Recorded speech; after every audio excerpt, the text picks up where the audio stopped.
Sifil is a gamer who just lost his max-level character during a huge war event he organized, but all of his friends had a lot of fun, so he has no regrets.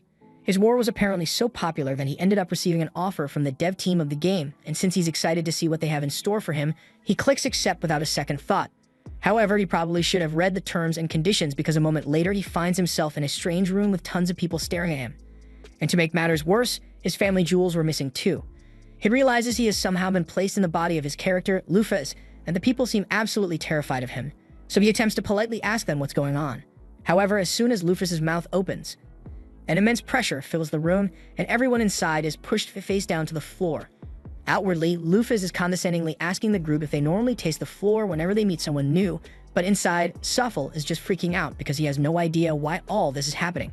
Just then, he remembers that Lufez has an intimidation skill that's probably causing all of this, so he tries to calm down and turn it off, but it takes a few minutes for him to figure it out, so the people have been stuck to the ground for a while.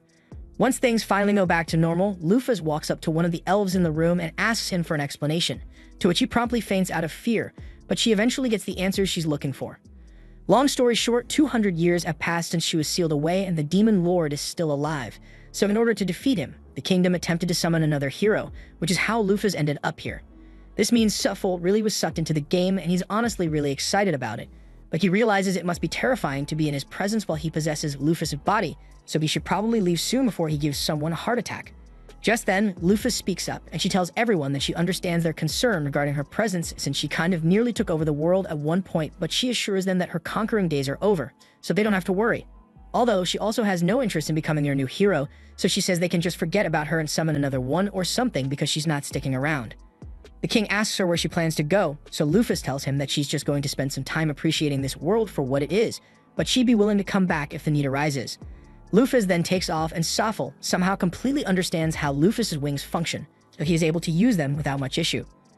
Lufez was Sufil's main when Xgate originally launched, and thanks to the game's novel system, actions taken by gamers were officially added in as lore, so with all the time and money Sufil spent getting Lufez to the top of the leaderboards, she is generally recognized as one of the most terrifying characters in this world.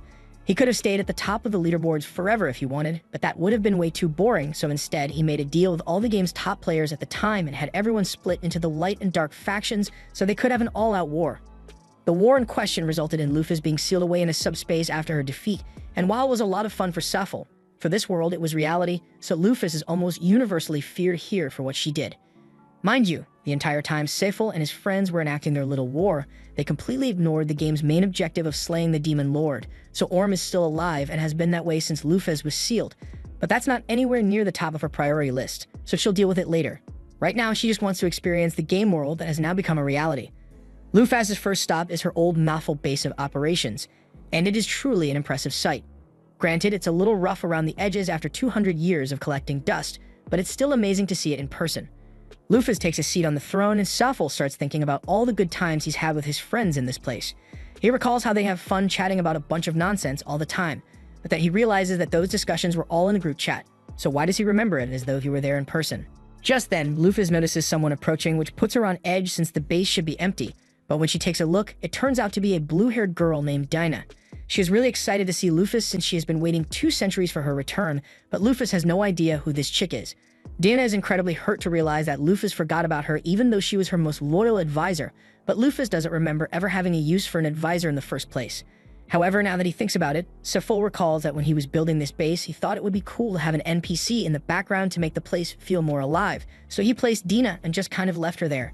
She must have gained consciousness when this world became reality, and Sufil feels kind of bad since she was stuck here by herself for 200 years, so Lufez plays along and says there's no way she forget about Dinah. She thanks Dinah for protecting the base while she was gone, and Dinah is incredibly grateful to hear such kind words from Lufez. But putting that aside, with all the time that has passed, Lufez is out of the loop on the current state of the world, so she asks Dinah for a quick history lesson to catch up with modern affairs. Dinah says she'd be more than happy to explain everything she knows, so she tells Lufez that after she was defeated, the 7 heroes went on to found their own separate nations.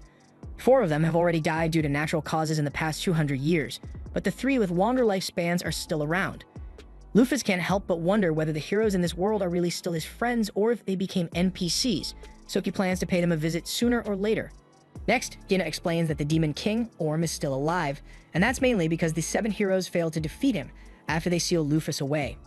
In other news, Dina says that Lufus's 12 heavenly stars are still around as well, though most have gone their separate ways. The 12 stars are a group of rare and powerful monster NPCs that Sephiel collected because he thought it would be cool to have a small army of elite generals serve under him. Lufus asks Dina if there are any updates on the 12 stars, and she says she knows the location of 6 of them, but 2 of those 6 seem to have joined the demon army in an attempt to get back at the heroes who sealed Lufus away.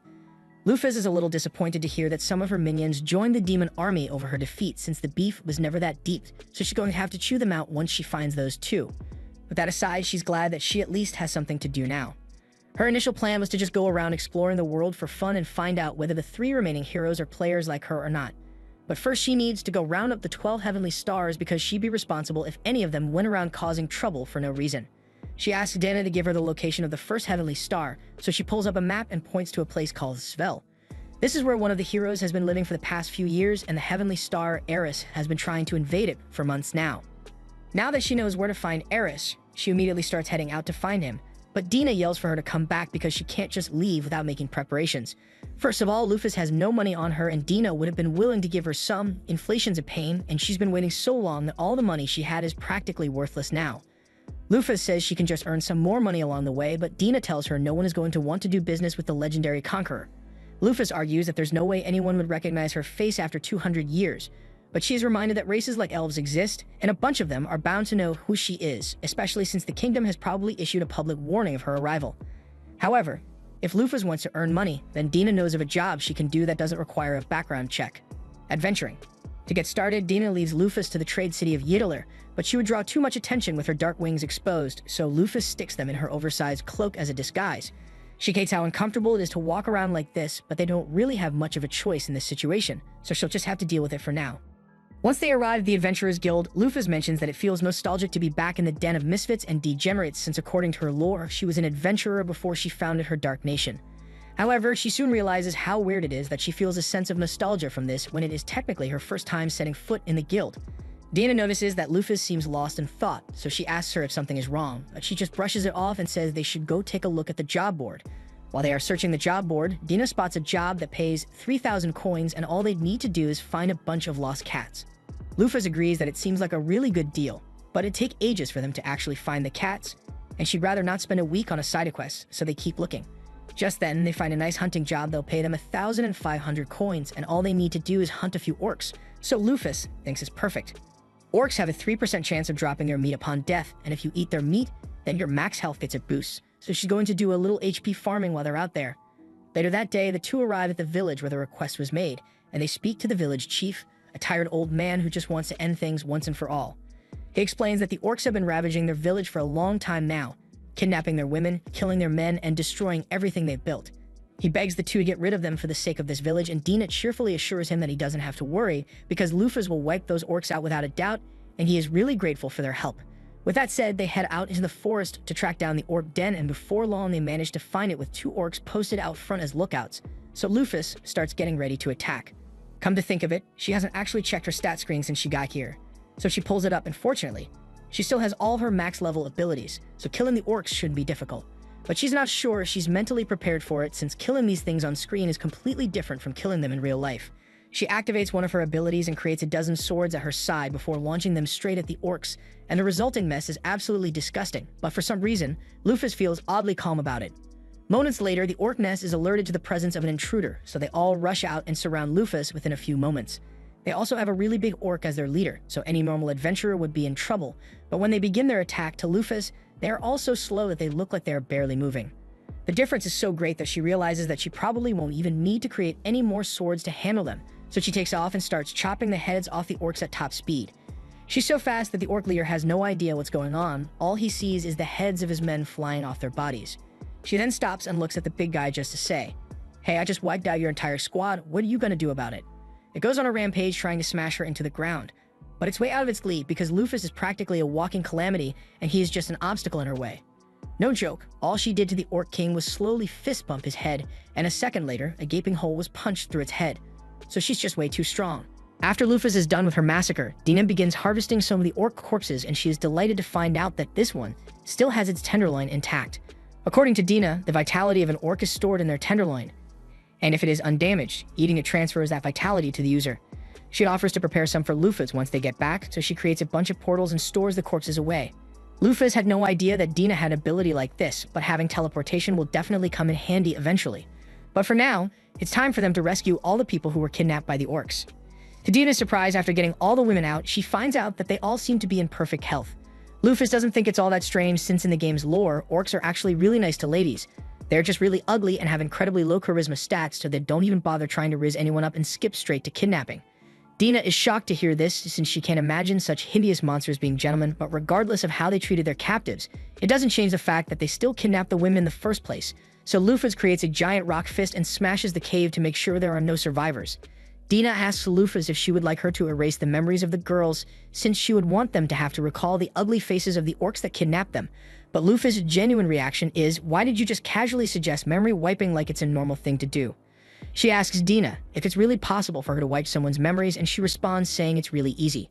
In fact, if she wanted, she could manipulate and overwrite a person's personality, but aside from how creepy it is that Dina is just able to do that on a whim, Lufa doesn't think it's necessary to alter anyone's memories over an incident like this. They just need to get the girls back to their village safely, so Lufa summons a golem and has it carry everyone on the journey back. Things turned out really well for this mission, but Lufa can't help but wonder why no one else accepted it before they came along. Dina explains that it's because there was no incentive to take the risk, but that makes no sense to her since the orc tenderloin vitality alone would have been more than enough reason to take on the challenge. However, Dina informs Lufa that most people wouldn't take on the risk because, to put it simply, the warriors of this era suck. For instance, Dina says the nation that summoned Lufa is called the Sword Kingdom, and she wants her to guess what level the kingdom's strongest swordsman is. Since it'd be their strongest fighter, Lufa assumes the dude must be just as strong as she is, but to her utter shock, she is told that the kingdom's best swordsman is only level 120. This makes no sense since she knows for a fact that there were tons of people who reached level 1000 alongside her in the game, but Dina reminds her that those were all people from the previous era, and quite frankly, they were the sweatiest of sweats. Realistically, to attain level 1000, one would need to fight constantly, every second of every day, and devote their entire life to getting stronger. And the people of this generation simply can't do that. At least not without dying in the process. Lufa now understands why it'd be difficult for the people of this world to hit the level cap, since to her this was just a game, so it was natural to grind as many levels as possible. But to the people of this world, this is their one only life, so they wouldn't want to waste it. Lufa and Dina eventually make it back to the village, and the villagers are all so happy to be reunited with one another. The women are all incredibly grateful to Lufa for bringing them home, and Lufa is glad to see them all so happy. But if they knew her true identity, they might not be so cheerful right now. The village chief presents Lufa and Dina with the agreed upon reward, and after checking, Dina confirms that it's all in there, so they are ready to leave. However, before they go, the chief asks Lufa if it is really okay for the village to keep her golem. Lufa says she doesn't really mind leaving it behind, so they should just use it as a guardian to protect the village in case more orcs show up someday. The chief is so touched by Lufa's kindness that he assumes that she must be a messenger of God, but that's nowhere near the truth. Lufa decides it's time to leave, but before she does, the villagers ask her to at least tell them her name so they know what to call their savior. Without thinking, Lufa attempts to reveal her identity, but Dina steps in and gives the villagers a fake identity instead. Lufa is pissed that Dina cut her off like that, but they've been over this already. If anyone were to find out Lufa's true identity, then it'd cause mass panic, and they can't have that. Since they've acquired enough money to cover their travel expenses now, there's nothing stopping them from heading straight for Svel. But Lufa can't be too happy about it since the only reason they are going there is to stop one of her 12 stars, Ares, from continuing to attack it. She also needs to confirm whether the surviving heroes are truly her former companions or not, so her first stop will be to meet with Megrez. As they approach the city, Lufa begins to notice several pretty lights floating all around them, so she asks Dina what they are, and it is explained that those lights are little specks of mana floating around because the land here is so rich. She says it's proof that they are getting close to the nation of Svel, and in fact, Dina can already see it from here. She seems really excited to be here, but Lufa doesn't see what's so great about it since it just looks like a regular water town to her. They head down to the front gate, and there a guard yells out that anyone seeking entry into Svel needs to have their passport ready. Lufa had no idea they would need a passport to get into the city, so she starts worrying that they might not be able to get in. However, Dina isn't concerned at all because she has the perfect skill for this, document forgery. She simply walks up to the guard and presents 2 passports that she created for herself and Lufa's, and after checking them, the guard is convinced that they must be real, so he allows the 2 to enter the city. As they walk through the streets, Dina explains to Lufa that the city of Svel was founded by the wise elf, Megrez, and it is well known for the wealth of magical knowledge it possesses. This area is also particularly rich in ambient mana, so several mages and scholars come here in hopes of furthering their knowledge of magecraft. Dina asks what their objective in the city is for today, so Lufa tells her that first, she plans to pay Megrez a visit since there are a lot of things she'd like to talk to him about. Dina freaks out upon hearing this because she thinks Lufus intends to storm Megre's castle, but she assures her that this is just going to be a peaceful visit. After all, Ares has been causing Megrez a lot of unwarranted trouble, so she still needs to apologize to him for that. But before that, Lufus says she'd like to head to a library since there's still a lot about this world's history that she doesn't know. They start asking around for directions to the nearest library until they end up meeting a man named Grants. You can tell that Lufus and Dina must be new in town because practically everyone knows that all the libraries are located in the eastern section, but he's got some free time on his hands, so he offers to lead the way. Dina thanks him and introduces herself as a traveling merchant with Lufus as her suspicious employee, but Lufus stomps on her foot mid-sentence to get her to shut up because who the hell introduces their companion as suspicious? Grants can definitely tell that Lufus looks suspicious, but he doesn't intend to hold it against her since he's sure she must have her reasons, and Lufus is grateful for his understanding. As Grants guides them through the city, Dina comments on how lively everyone here is, and Grants agrees that the people here certainly are cheerful. But since the city has been under attack from Ares for the past several years, most people don't end up settling down here. Lufus' expression soars a little since she realizes the situation here is kind of her fault, and Grants notices this. But he assumes she must just be uneasy about the threat of being attacked by Ares while here, so he assures her that there's no need to worry because the city's defense system is impenetrable. He explains that the entire lake around the city is actually a golem created by Megrez, and every time Ares is attacked so far, he has been repelled by the city's guardian golem. Lufus scans the lake and discovers that it is indeed a golem, and while level 500 doesn't seem all that impressive to her, the 1,000,000 points of HP it has is definitely an incredible stat, so if Megrez was able to create something like this, then he must be really skilled. Grants then directs Lufus and Dina to the city's monorail and tells them that this will get them to the eastern section in no time. Dina and Lufus will have to continue alone from here, so they thank him for all his help, and he wishes them luck with their library visit. As Grants is walking away, Lufus takes a quick look at his stat sheet, and he turns out to be level 82. That's technically really low, but by the standards of the fighters of this era, Grants is one of the strongest. Dina asks Lufus to come along so they can get on the monorail, and now that she thinks about it, she doesn't recall ever seeing monorails in the original game. Once they arrive at the library, Lufus heads straight for the history section so she can find out what happened in the 200 years she was sealed away, but as she is searching the shelves, she finds a few books that seem pretty unusual. For instance, these three talk about how the 7 heroes were idiots for sealing Lufus away, and she thinks it's strange that the library is allowed to have books like this when the city is run by Megrez, one of the 7 heroes. Dina reminds Lufus that Megrez didn't establish a dictatorship or anything, so the people are free to say whatever they want about him.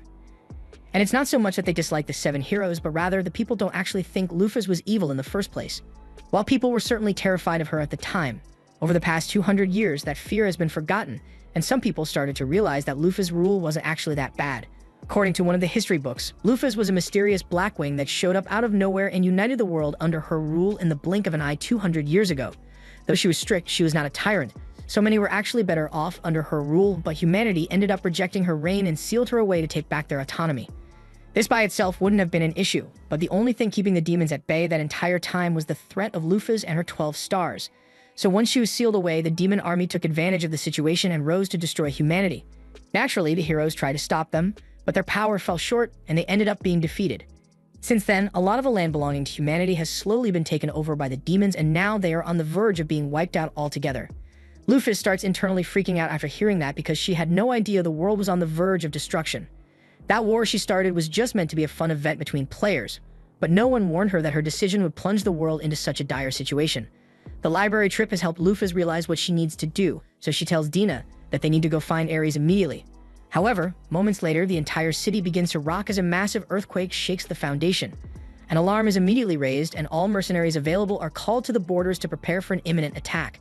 Lufus looks at the resulting damage and asks Dina if it is normal for a city like this to experience earthquakes of this magnitude. As far as Dina knows, this almost never happens, so Lufus concludes that this must be a result of one of Ares' skills, and he must be on his way right now to launch a full-scale attack. There's no time to waste, so Lufus creates a glider and tells Dina to get on immediately. As they are flying towards the chaos, Lufus puts some thought into the situation, and none of this makes sense to her. She knows Ares was always such a harmless sheep monster, and that it's not in his character to invade a nation like this repeatedly, so she wonders if this is really just because she was sealed away. And on another note, she wonders why she even has memories of Ares in the first place, since she never actually interacted with him in the game, but her main concern right now is to stop him, so she can worry about her memories later. When Ares was a little lamb, he was roaming through the forest on his own when he happened to run into Lufus. She was surprised to see a rainbow sheep out here since it's a legendary monster that's said to only be born once every 500 years, but as she approached it, it recoiled in fear and began crying. Lufus noticed its tears, and if she had to guess, the sheep had likely been on the run since birth, hiding from both monster and humans alike since a single thread of its wool is more valuable than gold. She won't deny that he has a good reason to cry, but she asks him what point there is in shedding all those tears. She tells him that if he is upset about his situation, then he had better be ready to strike back against those who would come after him. Otherwise, he had better prepare to live the rest of his life drenched in sorrow. The sheep took her words to heart and attacked Lufus to show its determination to grow stronger. And she liked its fighting spirit, so she put the sheep down and asked it to come with her. She told him that she wasn't at full strength yet, but she would one day conquer the entire world, and she wanted him to become her first companion. She asked it if it had a name yet, and the sheep shook its head, telling her no, so Lufus looked to the stars before coming up with the name Ares. At least that's how the story went. At present, Gans and his men are all running out to intercept Ares' forces, because this is clearly the beginning of an all-out assault. Once he arrives on the front lines, he sees a massive army of monsters slowly marching towards the city's gates, and he's starting to worry because there's no way he will be able to hold off this many until the main army is ready for battle. The earthquake earlier must have been Ares' declaration of war, since regardless of his hatred for them, Lufus made a rule saying he isn't allowed to attack without making a declaration first, and ever since, he has followed that rule religiously. Before long, the city's advance force arrives, so the order is given for all the mages and archers to fire before the monsters get too close. After wheeling down the monster, the soldiers begin their charge because they need to keep the monsters at bay until the main force arrives. Gans is out in front and begins mowing down monsters left and right, but while he may be doing alright, his subordinates aren't as strong as he is, so a lot of them are being slaughtered. At this rate, Gans doesn't think they'll be able to hold out much longer. However, just as the troops were about to be overrun, countless ice spikes came raining down from the sky, and as the soldiers looked back towards the city, they saw Megrez and Livia, the water golem.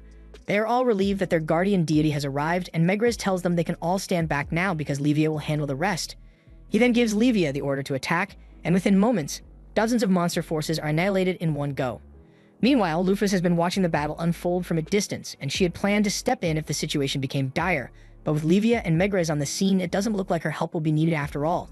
Speaking of Megrez, Lufus decides to check his stats to see if they are still as good as they were when she and Megrez played together, but to her surprise, he's only level 500 now, and he is afflicted with a debuff called the Curse of the Vanquished. Lufus has never heard of a curse like that before, so she asked Dina if she has any idea what it is, and according to rumors she had heard, after the heroes failed to defeat the Demon Lord, they were all hit with a curse that sealed away half of their power, which is why Megrez is so much weaker than he used to be. And now that Dina thinks about it, if Megrez can't use his full power anymore, then that means he can't create any more golems like Livia, so if she goes down, then the city will truly be doomed. All of a sudden, the ground begins to shake as a giant monster approaches from the mountainside, and it is none other than Ares. After a brief standoff, Ares and Livia clash, and since Ares' element is fire, Megrez thinks Livia should have the upper hand in a direct confrontation. Livia used a water spiral attack, forcing Ares to back off initially, but he comes charging back in with a massive fireball shortly after. At first, it looks like the fireball missed Livia altogether, but Ares was never aiming for her in the first place. His real target was Megrez all along, but fortunately, just before the fireball could hit him, Livia managed to step in and extinguish the blast. Megrez then sends Livia out as a tidal wave to push Ares back, but he uses a flame hop skill to jump over her and begins heading straight for Megrez. Megrez puts up a barrier to defend himself, but since he is only half as strong as he used to be, Ares eventually manages to overwhelm him and crack the shield. However, before he could break through, Livia snuck up behind Ares and put him in a chokehold. The soldiers begin cheering Livia on to put an end to this, and Dina asks Lufus how she thinks this is going to end. As far as this battle goes, Lufus says Livia will win, but that doesn't mean she will win the war.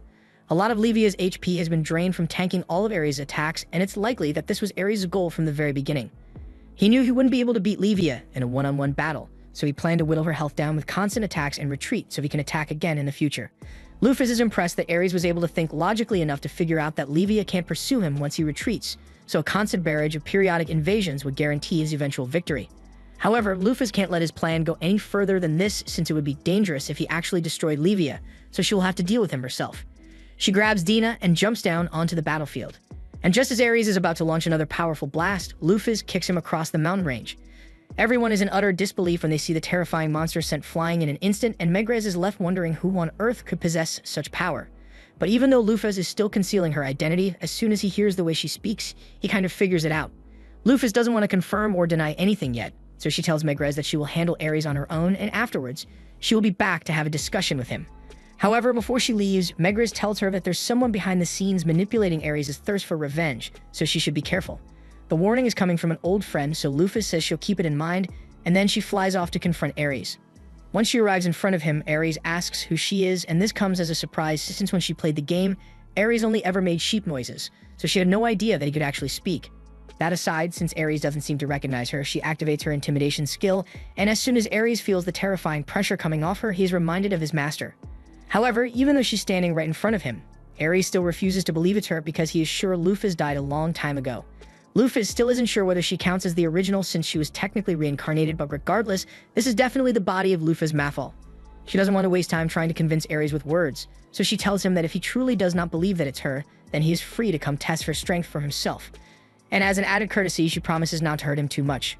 Ares hesitates for a moment because the woman in front of him really does look like Lufus, but he convinces himself that she must be a fake because there's no way his master could have returned. He prepares to attack with his full power, and Lufus is starting to get excited since this is the first time she has gotten to go up against a monster that should be strong enough to survive her attacks, so this will be her first real fight. Ares charges at Lufus with full intensity, however. After pushing her back for a few hundred meters, Lufus easily stops his momentum with one hand and tells him that he has indeed grown stronger than he was 200 years ago. Ares continuously attempts to push her back, but Lufus isn't budging one bit, and she even calls him adorable for trying so hard. As a reward for his effort, she says she will give him a hug, and in the next second, Ares is being lifted off the ground by his head. Lufus then throws him straight into the air, but she's still far from done, so she flies off after him. And once she gets above Ares' body, she says she is going to lightly pet him. Lufus then proceeds to punch Ares with the force of a 10-ton truck, sending him crashing down to the ground. But before he lands, she flies beneath him and decides to pet his chin as well, so Ares is sent back into the air. The people watch the spectacle unfold in stunned silence because they've never seen such an overwhelming display of power before. Lufus finally slams Ares into the ground, leaving him looking like Yamcha, but he still isn't done yet. Ares begins to burn with brilliant blue flames, and Lufus assumes this must be his strongest attack, so she tells him to come at her with everything he has. He charges forward with incredible speed, and with a huge smile on her face, Lufus moves forward to intercept him, resulting in a massive explosion that can be seen for miles. By the time the dust settles, we see that Lufus has once again stopped Ares with the palm of her hand, and she then proceeds to finger flick him into the rocks. She asks Ares if he still doubts that she is the real Lufus, but all of a sudden he jumps out of the rubble and changes into his human form to apologize to Lufus for his foolish behavior. Lufus is shocked at first because she knew Ares had a human form, but she doesn't remember designing him to be a femboy. But now that he thinks about it, he recalls a group chat where he and his friends decided to give Ares a femboy design as a joke, and he chose to go along with it. 20 minutes later, Ares finally stops crying and apologizing, so Lufus takes a look at his stat screen, and his level is still the same as it was back when Lufus played the game, but his abilities have improved by quite a bit. And that must have been the result of all of Ares' hard work over the past 200 years. She tells Ares that she is on a mission to reclaim her 12 heavenly stars, and he is her first stop, so she won't be taking no for an answer. Ares is glad that Lufus came to get him first, and he agrees to join her on her mission once more, but he does have a few questions first. Like, who is that blue-haired woman back there? Dina can't believe that Ares really doesn't remember her, so she runs up to him, stares him in the eyes, and reminds him that she has been by Lufus' side the entire time. All of a sudden, Ares recalls fuzzy memories of Dina standing next to Lufus' throne, but considering the fact that she has memory-altering powers, I'm starting to get a little suspicious. From what Ares remembers, Dina literally never moved from that spot, so he assumed she was a piece of furniture, but he's surprised to find out that she can talk. Hearing Ares call her a piece of furniture makes Dina really upset, so she goes over to one side and starts sulking over it. Lufus chuckles a little because she also has no idea who Dina was at first, but she's been of great help since Lufus got here, so she asks Ares not to make fun of her too much. Lufus asks Ares why he was trying to invade the city, so he tells her he only did it because he wanted to avenge Lufus after what the humans did to her. After all, if they hadn't sealed her away, humans would have been defeated by now, and the world would be at peace. Lufus understands Ares' feelings and she appreciates the fact that he wanted to avenge her, but she tells him she has no desire for revenge against humanity. But that aside, she recalls what Megras had told her about someone manipulating Ares into launching the attacks, so she asks Ares to tell her who filled his head with thoughts of revenge, because she won't stand for someone deceiving her subordinate. Ares nervously tells her that it was one of the demons, and right now, over on the demon continent, that same demon is getting ready to unleash his army to occupy Svel. He's been patiently waiting for Ares to whittle down Levia's health so he could invade, and he has prepared an army of monsters all over level 80 so he's sure that nothing can stop him. Mars orders his army to head out and slaughter every single human in the city of Svel. But all of a sudden, Lufus crashes down right in front of his castle, taking out every single one of Mars' men in the process. Mars has no idea who Lufus is, but he can tell that she is strong, so he decides to go down to confront her. Mars asks Ares why he suddenly decided to stop attacking Svel when he must still hate the humans for what they have done. Ares admits that he still hasn't forgiven humanity for what they did to Lufus, but he now realizes that destroying them won't make him nor Lufus happy. In fact, the only people who would benefit are demons like Mars, and that's the last thing Luffus would want, so Ares swears to stop Mars here and now. Mars isn't really bothered since he already expected this to happen sooner or later, and now that Ares is no longer useful, he plans to eradicate him. Luffus tells Ares to sit this one out since he is still injured from the beating he got earlier, and Mars is surprised that there is still someone so strong on the side of the humans, but it doesn't matter because as one of the 7 demon generals, he is confident that he can defeat her. He begins charging up his fire and ice powers, going into excruciatingly boring detail about how his technique works. He's doing a whole lot of yapping right now, and Luffus eventually gets sick of it, so she punches him square in the face so hard that he is sent blasting off like he's part of Team Rocket. Now that that's been taken care of, there's nothing left for Luffus to do here, but before they leave, she does have a few questions about the 7 demon generals Mars mentioned a minute ago. Ares is about to start explaining it, but before he could say a word, Dina pops out a portal and says she'll handle the explanation instead. She tells Luffus that the 7 demon generals were formed 8 years ago, and they consist of the strongest subordinates serving under the demon lord. Luffus is shocked to learn that Mars was one of the strongest demons since he couldn't have been more than level 300 at most. Dinah goes on to explain that humanity wasn't the only side that weakened dramatically over the past 200 years.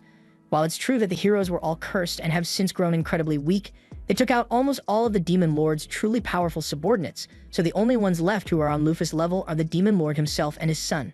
Just then, Ares notices that Luffus didn't actually kill any of the monsters when she landed earlier, so he asks her if she plans to leave them alive, and she confirms this.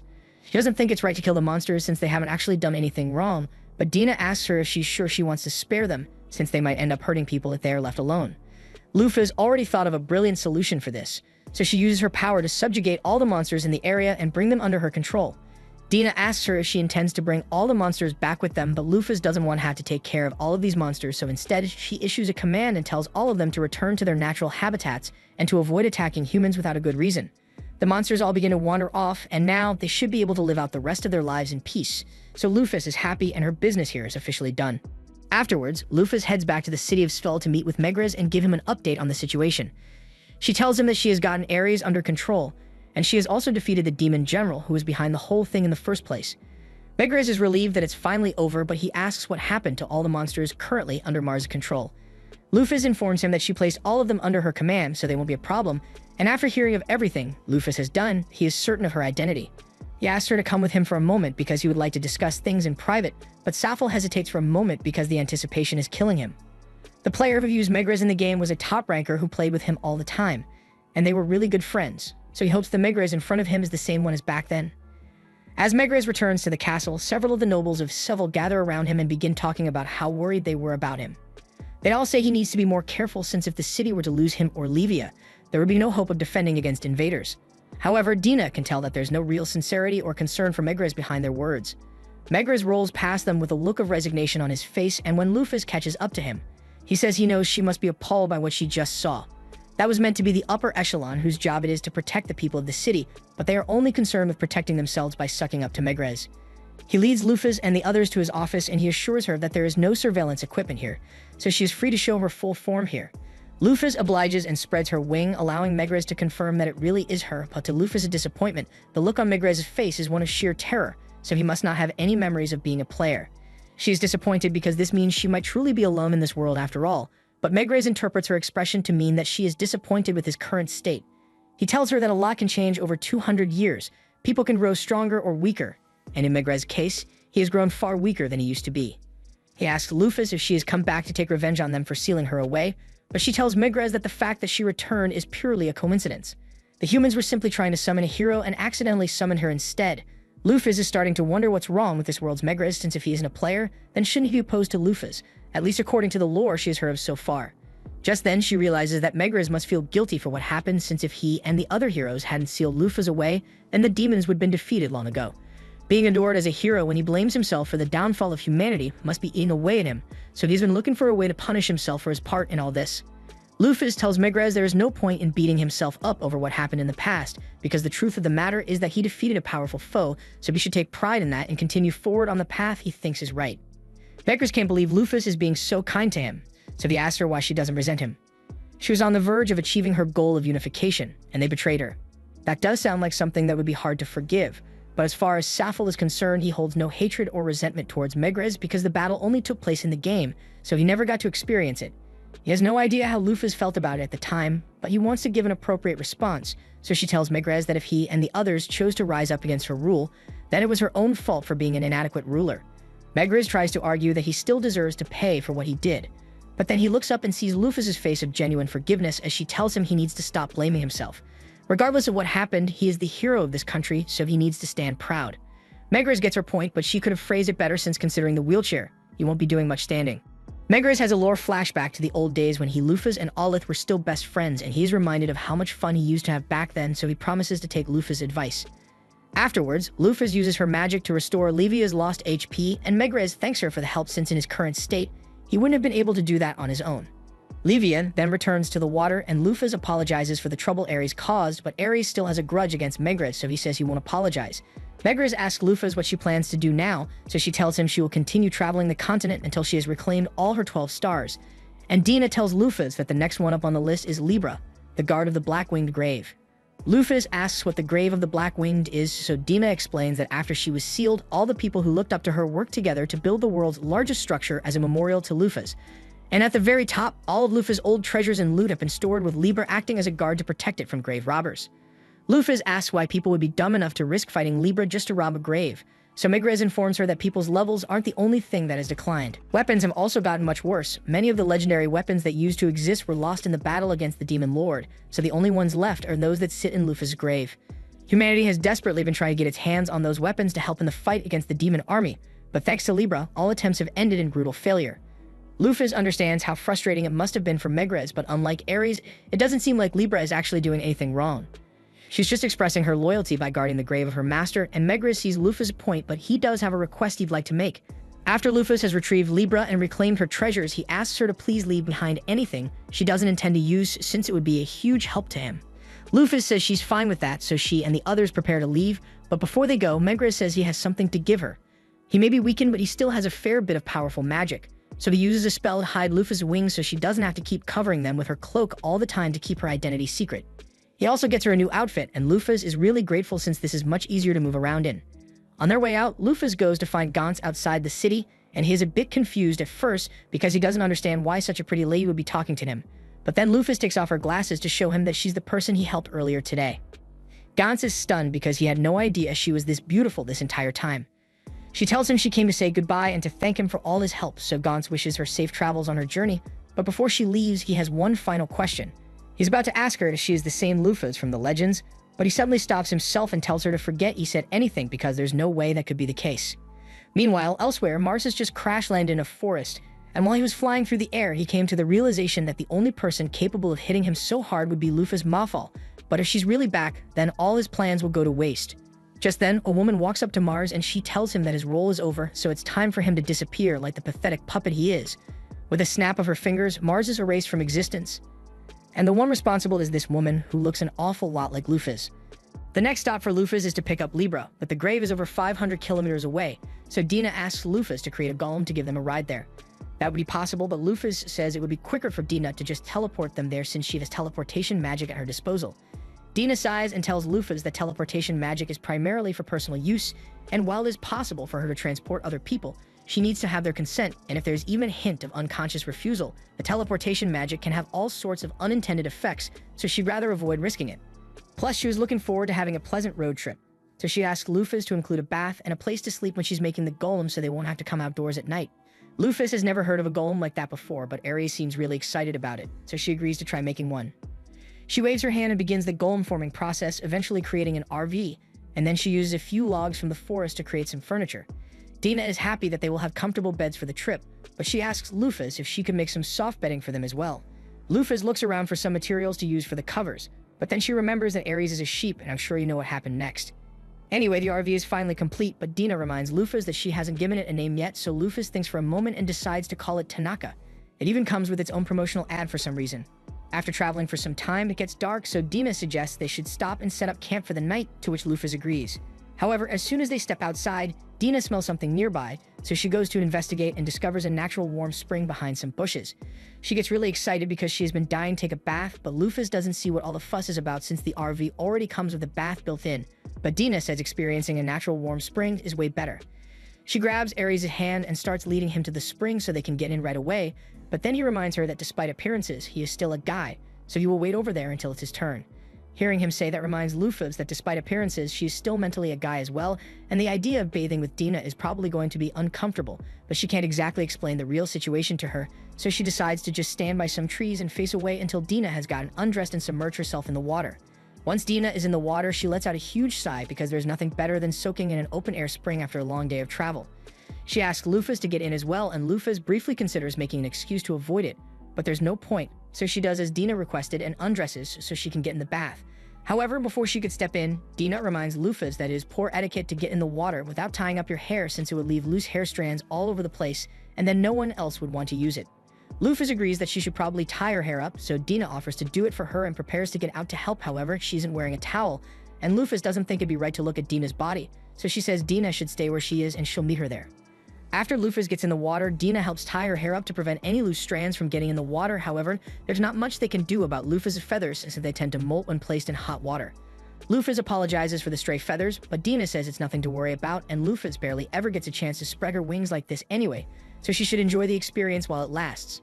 As the two of them soak side by side, Safel begins staring at Dina's body really intensely, and it makes him come to a troubling realization. In his past life, Safel wasn't a complete degenerate, but he was still a certified gooner. However, now, even though he's staring right at Dina's body, he feels absolutely nothing. Dina notices that Lufus seems a little zoned out, but before she can ask why, she spots a group of adaptive frogs on a rock over there, so she gets Lufus' attention and tells her to take a look. Lufus doesn't understand what's so special about a bunch of frogs, so Dina explains that these ones have a special property. The green ones are male, and the pink ones are female. And when there are more males than females, the male frogs all fight to see who earns the right to give froggy back shots. Then, after a winner has been decided, the two remaining male frogs then play rock, paper, scissors, and whoever loses turns into a female frog and has to accept back shots from the other.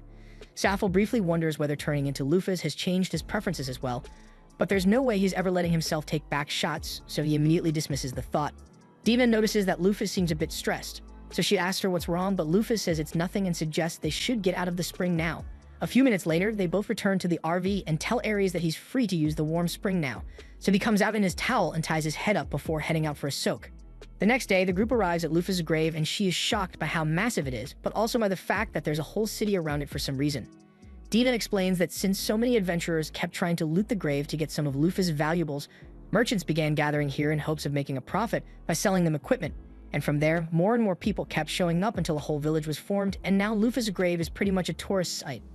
Lufus finds it interesting that all this happened in just 200 years, and she isn't really bothered by the fact that people turned this into a tourist attraction, but Aries, on the other hand, is absolutely furious because he can't believe people would dare to disrespect Lufus in such a manner.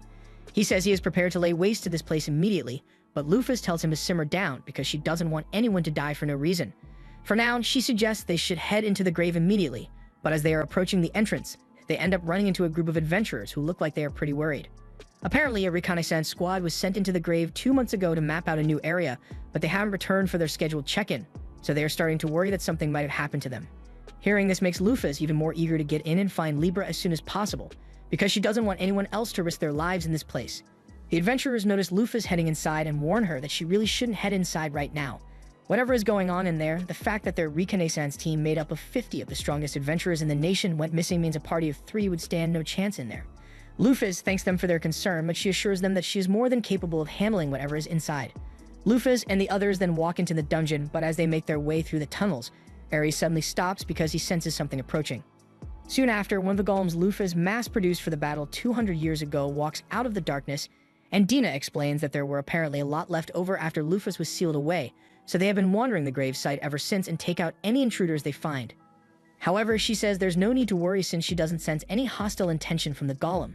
These kinds of golems were made to be able to distinguish friend from foe, and it clearly still recognizes Lufus and Aries, so they have nothing to fear.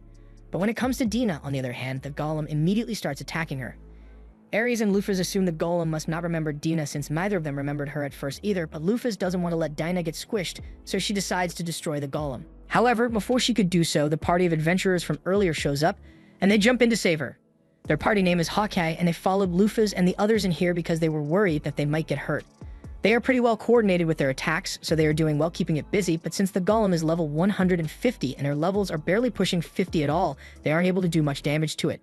If the golem even managed to land a single blow on them, they'd be dead instantly, and Lufus doesn't want to let that happen, so she asks Aries to go help them out. He happily agrees to do so and runs past adventurers before punching the golem with a flaming fist that sends it flying backwards.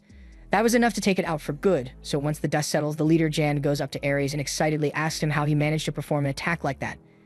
Ares gets a little flustered because Jan way too close, so Lufus gets in between them and tells Jan to tone it down a bit. Jan apologizes for getting too close and for he and his party needing to be saved even though they came here trying to save Lufus. Jan introduces himself as a warrior, Nick introduces himself as a light warrior, and Richard introduces himself as a heavy warrior. Lufus can't believe how terrible the balance is on their team because everyone on the team is a warrior aside from Shu, who happens to be an archer. Anyway, since they are doing introductions, she introduces herself as a high-level ranger class adventurer, but when it's Dina and Ares' turn, they have no idea what to say, so they also declare that they are rangers, and Jan shows a look of concern because to him, Lufus' party looks way more unbalanced than his does.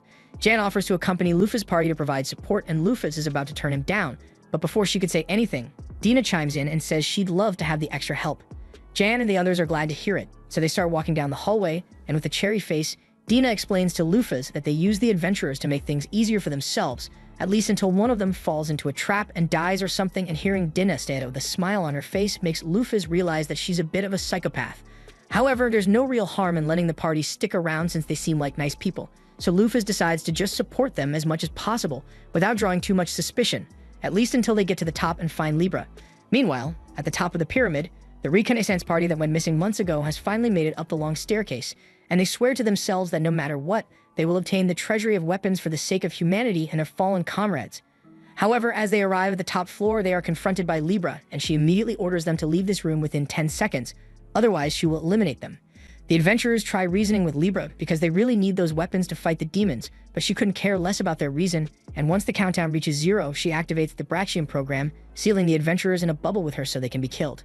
Meanwhile, as for Hawkeye, Lufus is starting to regret letting them come along because these guys are absolute fodder, and they aren't even smart enough to realize how weak they are. Every time they run into a golem, they get their asses handed to them, and then Lufus is forced to order the golem to stand down so the adventurers don't end up dead. But they genuinely believe they are the ones who beat the golems, and Lufus is worried she might be giving them false confidence. The group eventually comes up to the final guardian golem, and this one is a lot tougher than the others, coming in at a high level 600. So Lufus knows the adventurers would get folded the second they stepped into range of that thing, so she tells them all to stand back while she walks ahead to deal with it. The adventurers try telling her it's too dangerous to fight something like that on her own, but Dima tells them they don't need to worry because Lufus has a plan, so they all agree to stand down. She walks up to the golem, and the first thing she does is ask if it recognizes her. The golem definitely seems to react to Lufus's face, but it still ends up attacking her anyway, so she is forced to defend herself and slices it down the middle in one go. She then begins walking over to the stairs, but as she is leaving, the golem calls out her name and says welcome home.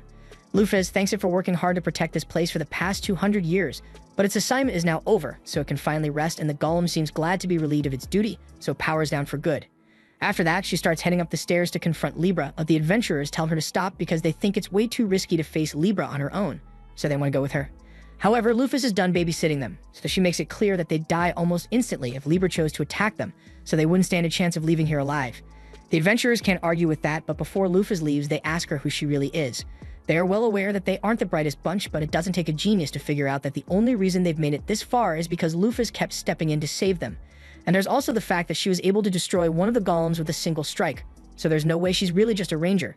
Lufus pauses for a moment, wondering what to say, but then she tells them that she does not intend to answer their questions and heads up without another word. Dina and Ares tell Lufus they will wait down here for her to return since neither of them can handle Libra's Brachium either, so she will be handling this alone. As Lufus is climbing the stairs, she wonders to herself why she felt genuine sadness when she took out that golem earlier. Even if it was one of Lufus' creations, while it may make sense for the Lufus character to care about it, to Safel it was nothing but a bunch of pixels on a screen, so he should have no emotional attachment to it. He realizes there must be something wrong with his mind to be making him feel this way, but there's no time to worry about that right now because first he needs to take care of Libra. Lufus eventually makes it up the top floor, and there she finds Libra waiting to intercept her as the latest intruder. Libra orders Lufus to leave within 10 seconds or face hostile actions, but instead she just takes off her glasses and spreads her wings to reveal her identity. After getting a good look at Lufus, Libra stops the countdown and begins trying to process what she is seeing because she can't believe Lufus is really back. She confirms that the person standing in front of her looks exactly like Lufus and is even a 99% genetic match for Lufus, but she still finds it hard to accept because it should be statistically impossible for Lufus to have survived the battle against the heroes. She begins to short-circuit from the logical inconsistency, and Lufus tries telling her not to think about it too much for the sake of her processors, but Libra is already pretty damaged, so Lufus says she will be approaching to administer repairs now. Upon hearing this, Libra's defense protocol kicks in, and since she hasn't acknowledged Lufus as her master yet, she tells Lufus that if she takes one more step, she will be forced to use force against her. However, Lufus doesn't stop moving, and she asks Libra what she's going to do about it. Libra interprets Lufus' sudden movements as hostile action, so her defense system kicks in, activating her brachium and creating a vast airspace for her to fight in. Lufus is caught off guard at first by the sudden change of environment, but when Libra begins firing at her, she snaps out of it. Lufus performs evasive maneuvers to dodge all of Libra's gunfire and missiles, but man, Libra is not making it easy. Lufus eventually finds an opening to strike Libra and interrupt her attack animation, so she starts chasing after her instead. Libra tries to shake Lufus off by using more gunfire, but she counters it by using her wings to blow the bullets back at her, disabling her gun. Libra then attempts to use a wide array of other attacks, but nothing she does comes anywhere close to defeating Lufus, so she eventually disables the domain and activates a different one. Lufus recognizes this as Libra's ultimate attack, a domain expansion that ignores all defensive skills and has a sure hit effect that deals 99,000 damage. The fact that she has been caught in the attack's range should be concerning, but to be honest, Lufus is actually excited because this will be the first bit of significant damage she has taken since she came to this world. As Libra unleashes the violent wave of energy, Lufus feels the pain hit her like a dump truck, but she has more than enough HP to tank the damage, so she continues pushing forward until she is eventually right in front of Libra. Libra then attempts to blast Lufus in the face with a laser, but she ducks out of the way, and before Libra could strike with her sword arm, Lufus grabs it to hold her in place while she casts all repair. This fixes all the damage Libra has suffered during her years of guarding this grave, and Lufus apologizes for taking so long to come back. With Libra's logic units back in working order, she is able to confirm that the person in front of her is indeed her master, so there is no longer a need for her to guard this grave, and she powers down for a much-needed nap. Lufus is glad that she managed to recover Libra without too much of a hassle, but now she wonders how she is going to explain this to the adventurers without revealing her true identity. She heads back down the stairs and pops her head around the corner to see how things are going, but to her surprise, she only sees Dina and Ares waiting for her. She's confused and asks what happened to the adventurers, so Dina explains that she just implanted some false memories in their heads with her mind manipulation to make them think they are the ones who defeated Libra. Lufus had forgotten that Dina mentioned that she had mind manipulation powers, and now that she has seen it in action, it looks absolutely terrifying. Dina explains that she made them think Libra was severely injured before they arrived, so they were able to overwhelm her and claim victory. This way, no one will ask too many questions, but Lufus thinks this is a little too convenient, so she asks Dina if she had this plan from the moment she agreed to let them join the mission. Dina doesn't deny it, and with a sly smile, she says that was the only reason she was willing to tolerate such hindrances. Lufus gets creeped out by how heartless Dina can be, but she's glad they aren't enemies because she'd be terrifying to deal with. Anyway, since things down here are under control, Dina suggests they should head up to the treasure room and gather all the things they will need. Once they arrive in the vault, they are all amazed by all the shiny treasures in the room, especially Lufus. She can hardly sit still, and she doesn't understand why, but Dina points out that Lufus always loved shiny stuff. That's why she hoarded so much treasure in the first place, and she tends to go a little crazy in situations like these. So Dina asks Ares to help her pick out the useful items while Lufus is distracted by all the gold. Lufus tries to argue that she is perfectly capable of controlling herself around gold, but she literally already has her hands full with a bunch of gold, so she can't be trusted to pick out the important stuff. A little while later, Dina and Ares are done gathering all the items they need, and the rest of the stuff here is either a bunch of old weapons or useless gold, so leaving it behind shouldn't be a problem. But before they leave, Dina asks Lufus if she could gather the golems in the area so they can be teleported back to base, and Lufus says she will be happy to help, but then she realizes that Dina meant all of the golems, so she's forced to spend the next few hours roaming this giant grave just to make sure she actually got them all. Afterwards, Dina teleports all the golems away, and since there's nothing left for them to do here, she suggests they should get going. Lufus asks if it's really alright for them to leave the adventurers here in their current state, but Dina assures her that it won't be a problem, and a few minutes after Lufus' group has left, the adventurers wake up, fully convinced that they were the ones who cleared the grave and defeated all the golems. Meanwhile, out in the forest, Lufus and the others have made it back to the RV, but before they get back on the road, Dina fixes up Libra's clothes and sets her down on a tree stump so Lufus can talk to her. Lufus walks over to Libra and gives the instruction to power on, so she wakes up, and the first thing she does is greet Ares and the unfamiliar lady beside him. She then apologizes to Lufus for all the trouble she has caused, but before Lufus could respond, Dina says she can't believe Libra doesn't recognize her. Lufus chuckles and tells Libra that Dina is her advisor, and Libra is shocked to hear this because her memory banks hold no data on Dina whatsoever. Dina gets up close to Libra's face and tries to get her to remember her, but Libra is still certain that she has never seen Dina before. However, after running a thorough memory check, Libra did find a few damaged memory files that may contain information about Dina, but she has no way to check those for the time being. Therefore, she decides to just take Lufa's word for it and acknowledges Dina's position as an advisor, at least temporarily. It's hard for Lufa to tell what Libra is thinking since she never really shows much expression, but she has no reason to question Libra's loyalty, so she tells her they are on a journey to reclaim all 12 heavenly stars, and she wants to know if Libra would like to serve her once more. Libra says nothing would make her happier, and she is ready to devote every moment of her life to Lufa's goal. Now that Libra has officially rejoined Lufa's team, she asks her if she knows anything about the locations of the other heavenly stars. Libra apologizes and says she has no useful information because she was stationed in the grave the entire time and was completely cut off from the rest of the world.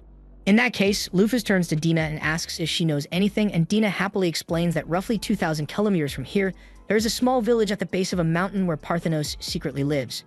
Lufa is surprised to learn that Parthenos chose to live in a village, so Dina explains that the village was actually created by Parthenos, and she erected a powerful barrier to protect the defenseless monsters and plants from the rest of the world.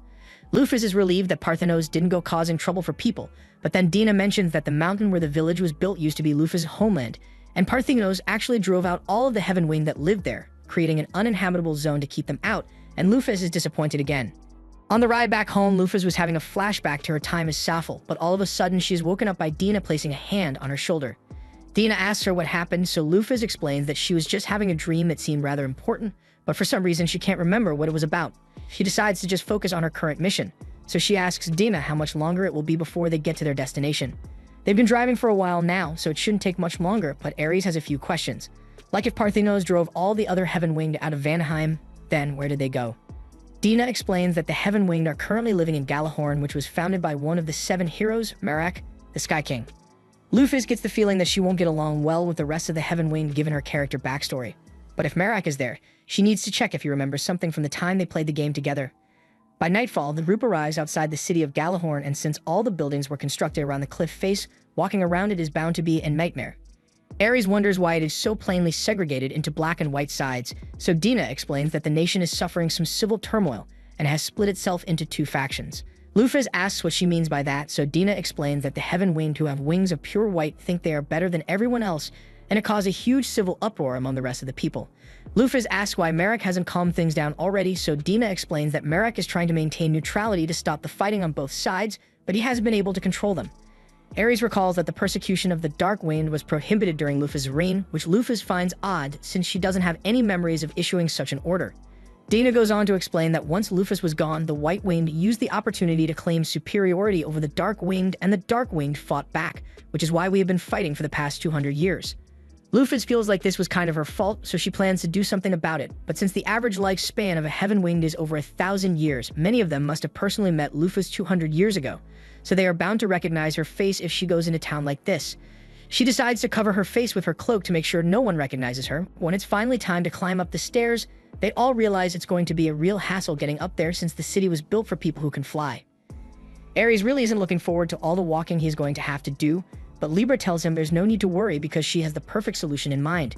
She activates her jet mode, and before Lufa can make any objections, she grabs everyone before flying up to the dark side of the city. They all make it there safe and sound, but the sound of a jet engine this late at night woke all the Dark Winged in the neighborhood up, so they all come out to see what the ruckus is about. Lufa yells at Libra for making so much noise this late at night, but Libra doesn't actually care about the feelings of people aside from Lufa's, so she sees no problem with what she did. The crowd is still really confused, so Dina introduces herself as a free trader and tells everyone that these are her companions. Lufa then apologizes for the disturbance they caused, and she assures the residents that this won't happen again. The people here seem pretty nice, and one of them happens to own an inn, so he invites Lufa and the others to spend the night if they are still looking for a place to stay. Lufa decides to take him up on his offer since Ares seems to be quite tired, and later that night, she is laying in bed when she has a terrible nightmare. It was a flashback into Lufa's backstory where she was being mistreated by her father. Apparently, a bunch of neighborhood kids had been picking on her, but nothing was done about it until she fought back. Now her father was beating the shit out of her and told her to never leave this room again because she was a disgrace to his entire bloodline, all because she was born with dark wings. Her father then immediately went back inside to laugh with all his rich white-winged friends while his daughter was left alone in the dark shed with no food to eat. She hated how unfair her life was, but there was at least one person who still cared for Lufa's. Later that night, Lufa's mother snuck out to the shed to check on Lufa's and bring her some food. Even if it's not much, Lufa's was really grateful to at least have something to eat, and her mother felt terrible about the conditions Lufa's was being forced to live in, but there was nothing she could do about it, especially with how sickly she had become. Lufus hugged her mother, told her everything was going to be alright, and warned her that if she didn't get back inside soon, her father was going to notice. Lufus offered to walk her back inside to make sure she got there safely, but on the way she encountered her father, who was appalled that his wife had let Lufus out of the shed. He orders her to leave Lufus and come over to him at once, but Lufus knows that that just means he intends to punish her mother, so she stands in front to protect her. However, at this point, Lufus was still too weak to protect anything, so he punched her to the ground and then dragged his wife away, leaving her in the cold rain to wonder why she is always treated this way just because her wings are a different color. She came to the realization that the world is an unfair place, and the goddess of creation wasn't coming to save her anytime soon, so she was going to have to save herself. She ran away from home and vowed that no matter what it takes, she would become stronger and put an end to all the suffering in this miserable world. Just then, Lufus jolts awake and Libra comes to her side to see if she is alright since her heart rate seems to have spiked. Lufus tells her she just had a dream of the past, but it is nothing to be concerned about, so Libra takes her word for it and goes back into sleep mode. However, while she may have said there was no need to be worried, Sappho is actually really worried because he doesn't remember writing that kind of backstory when he created Lufus' character. This, along with the random memories and emotions that have been flowing into him since he arrived, must have been the memories of the original Lufus, and that means this world has real events that exist outside what he created in the game. But if that's the case, then with his soul occupying Lufus' body, he wonders what happened to the soul of the real Lufus. Meanwhile, over in the Demon Lord's castle, the 7 demon luminaries are gathered for a meeting, but they notice that Mars is missing, so they all assume he must have died. They aren't too surprised by it, since he was the weakest of the luminaries after all, but they wonder whether Megrez was the one who took him down, or if Ares turned on him. It would be really embarrassing if Mars somehow lost to Ares, but all of a sudden, the luminary Venus walks in and tells everyone that she knows what happened to Mars. Everyone turns to look at her, and they all ask what she's been up to lately because none of them have seen her for a while, so she tells them she's been following the person who killed Mars. They are all surprised to hear this and ask Venus if she knows who the person is, but she says she couldn't get too close without risking her life. But while she didn't get a good look at the person's face, she does recall that they had beautiful black wings. As soon as the other luminaries hear this, the first person they think of is Lufus, but it shouldn't be possible for her to be around since they all know for a fact that she was killed by those human heroes 2 centuries ago. They don't think Venus is lying, but if Lufus really is back, then demonkind is in real danger because even the Demon Lord was scared of facing her alone. The luminaries ask Venus if she knows where Lufus currently is, so she informs them that she recalls seeing Lufus heading towards Gjallarhorn. The luminaries think this is a convenient opportunity since they were planning to head to Gjallarhorn anyway, so the leader assigns Venus and Jupiter to go there and keep an eye on Lufus. The next morning, Lufus and the others head out into town to discuss their plan. Merak is still the ruling king here, but with all the internal strife, getting an audience with him is going to be difficult, so for now, Lufus suggests they should just roam about the capital and gather as much information as they can. Lufus mainly wants to find out what the living conditions of the Dark Winged look like, so she says she will be staying here, and in that case, Dina volunteers to investigate the White Winged side of the city, and Libra takes off to do her own independent investigation. Ares also plans to go gather some information, but before he leaves, there's something he needs to tell Lufus. He says it's about one of the 12 heavenly stars, Agakaros the goat, and a long time ago, he apparently invited Ares to join the demon army, so it is likely that he has allied himself with them. Lufus thanks Ares for telling her, and she says she will go retrieve Agakaros next on the list, but for now, she's going to take a look around the city. She spends the next few hours strolling through the city, and things honestly don't seem that bad around here. But then she comes across a giant black temple. She's curious as to why the people would build a black temple for the goddess of creation, but as she steps inside, she finds a giant statue of herself. Just then, the temple's caretaker approaches, and he can see how confused she is, so he asks if she's new in town. Lufus tells him she's just surprised that the people here would build a statue in honor of the world's biggest tyrant. The caretaker is a little offended that someone would refer to Lufus as a tyrant, but he does understand why some people think that. The rest of the world may see history differently, but to the Dark Winged, Lufus was and always will be their savior. Lufus is intrigued, so she asks him to explain more about it, and he goes on to talk about how dark-winged beings like himself used to face constant discrimination from those with white wings, and they were forced to live miserable lives in places that amounted to slums. They spent every day living in fear and lurking in the shadows, but Lufus was different. While the rest of them were cowering in fear, she used her strength to prove that she was worthy of respect and recognition. Then she conquered the Heaven-Winged nation and prohibited discrimination altogether, allowing the Dark-Winged to live with dignity for the first time in their lives. That's why they all worship her to this day. Lufus asks if they have forgotten that it was Parthinos, one of Lufus's subordinates, who drove them out of their homeland. And the man does recall that event, but he believes it was the punishment he and the other Heaven-Winged deserved for committing the grave sin of betraying Lufus after everything she had done for them. In fact, they see it as mercy from Parthinos that they weren't all killed on the spot, but if that's how the Dark-Winged feel, Lufus asks what they think of their king Merak. As soon as she mentions Merak's name, the caretaker's face soars because he believes Merak to be one of the worst kinds of fools, a man who calls himself a hero despite the terrible things he has done. Elsewhere in the city, Dina looks like she's waiting for someone, and she is getting frustrated because he was supposed to show up a while ago. Meanwhile, at the same time, Libra is up in the air scanning the facial expressions to see if any of the citizens here have recognized Lufus yet, but there doesn't seem to be anything out of the ordinary. She then spots Dana, who, judging by her posture, looks like she's waiting for someone to show up, and further down the street, Libra spots a person heading straight for Dina, but upon further inspection of the man's strange appearance, she determines that this must be a demon in disguise, so she flies down to intercept him. Libra lands in front of the demon and tells him to back away immediately or face hostile action, and at first he tries to play it off like he's a regular citizen. But when Libra tells him she has already seen through his disguise, he drops the act and attacks, so Libra activates her defense protocols. While that's happening, Ares is sitting at the edge of the city, and because this place was founded by one of the heroes who betrayed Lufus, Ares would love to burn it all to the ground, but he knows Lufus wouldn't want that, so he decides to take a walk to cool off. However, after a while, he notices that there's no one else around, and a moment later, a barrier is formed and he is confronted by Igakaros. This was the end of episode 7. Subscribe to not miss the next